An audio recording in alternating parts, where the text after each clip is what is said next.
Front Desk, Chapter 66. It was decided that the next afternoon the loan sharks would come back with the $50,000 and my parents would hand over our passports and IDs. I walked to school with nails in my stomach. It was the last day of school as we all cleared out our desks and counted down to the last hour. Jason walked up to me. "Hey," he said. In his hand he was holding a pencil. It was my sparkly green pencil. "Been meaning to give this back to you," he said, holding the pencil to me. I looked down at the pencil in my hands. I'd expected it to be super short and beat up by now. I had had visions of Jason's dog chewing on it, Jason stabbing things at home with it, wearing it down to a nub, but it was exactly the same length as before and as beautiful and sparkly as ever. "Thank you," I said. "This means a lot to me." I hugged my pencil in my hands. "I am sure you'll write great things with it," he added. I looked up at him surprised. "Like the piece you wrote about coming to America." A smile stretched across my face. "Thanks," I said. Jason looked down at the floor. "I'm sorry I made your year so miserable," he said softly. "It's okay," I said. "I'm sorry, too, for, you know." I could see in his eyes I did not need to remind him about the time in the auditorium. He probably remembered every day. "Here, I have something for you too," I said. I reached back into my backpack and pulled out the thank you letter I'd been meaning to give him. I'd been carrying it around in my backpack for months. Jason looked down at the note surprised. He smiled as he read my words. As I turned to leave, Jason reached out and touched my arm. "What?" I asked. "He's bluffing. There's no other buyer. It's just you guys. He'll take a lot less for the motel." I stared at Jason. His brown eyes blazed with courage. But it was his kindness that blew me away. When the school bell rang, I ran. Chapter 67. I ran as fast as the wind could carry me.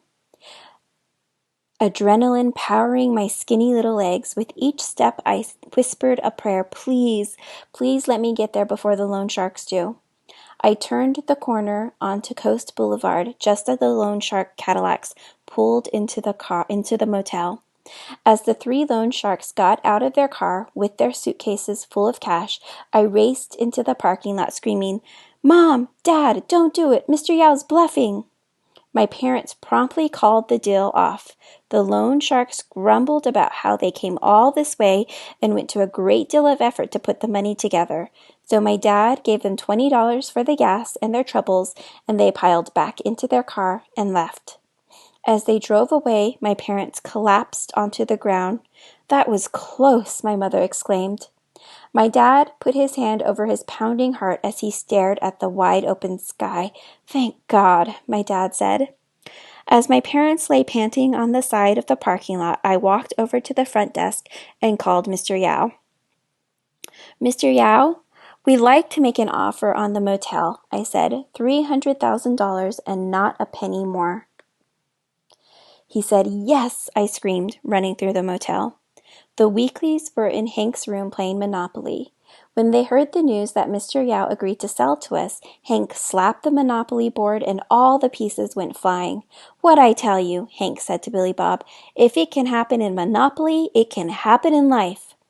Mr. Yao came over with Jason and his real estate agent the next day, as did Lupe's dad, Mr. Cooper, the immigrants, Mr. Abayan from the convenience store, Mr. Bagawati from the laundromat, and some of the Motel SA people who had driven down because they wanted to see their new motel with their very own eyes. Mr. Cooper brought over his lawyer friend who helped us draw up the contract. There were so many people we couldn't all fit in the manager's quarters. We had to put chairs and tables out in the parking lot. "All right, let's get this over with," Mr. Yao said. It took ages for Mr. Yao and his agent to count up all the money. When he was finally convinced it was all there, Mr. Yao lugged the bag over to his car and dumped it in the trunk. His agent then sat down with Mr. Cooper's lawyer and pored over the sales and purchase agreement. We all huddled around them, watching as they wrote in each of our names under buyer. There were so many owners, we needed 3 additional pages just to fill out all our names. My father's voice shook as he told the agent how to spell his name. "I never thought this day would actually happen," he said. "Me neither, my friend," said Hank, putting an arm around my dad's shoulder. "Me neither." When everyone finished signing their names and Mr. Yao officially handed my parents the keys, Lupe and I jumped up and down screaming, "We did it! We did it! We did it!" Jason smiled. "You know what I'm going to do?" Hank asked, his eyes twinkling. "What?" I asked. Hank ran toward the sparkling blue pool. He let out a yelp as he jumped in fully clothed. "Hey!" Mr. Yao called, but only with a fraction of his usual force. "You can't jump into my pool with your clothes on." "It's not your pool anymore," Hank called out. Mr. Yao opened his mouth in protest, then closed it. One by one, Lupe and all the weeklies and essay people and immigrants jumped in too. My dad threw my mom in, and my mom shrieked with glee. Everyone was waiting for me to come in. I turned to Jason. "You coming?" I asked him. Jason turned to his dad and asked if he could stay. Mr. Yao scoffed.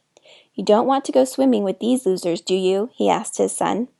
Jason shook his head. "No, Dad," he said. "I'm going swimming with the winners." Hand in hand, we jumped into the pool. As we splashed and swam in the sun-kissed water, my mother suddenly remembered something very important. "Wait, wait, wait," she said. "Let's get a picture." "I'll take it," Hank jumped out. As he held his hand up and clicked, I looked around at my new family and smiled. It was a picture I had been waiting a long, long time for.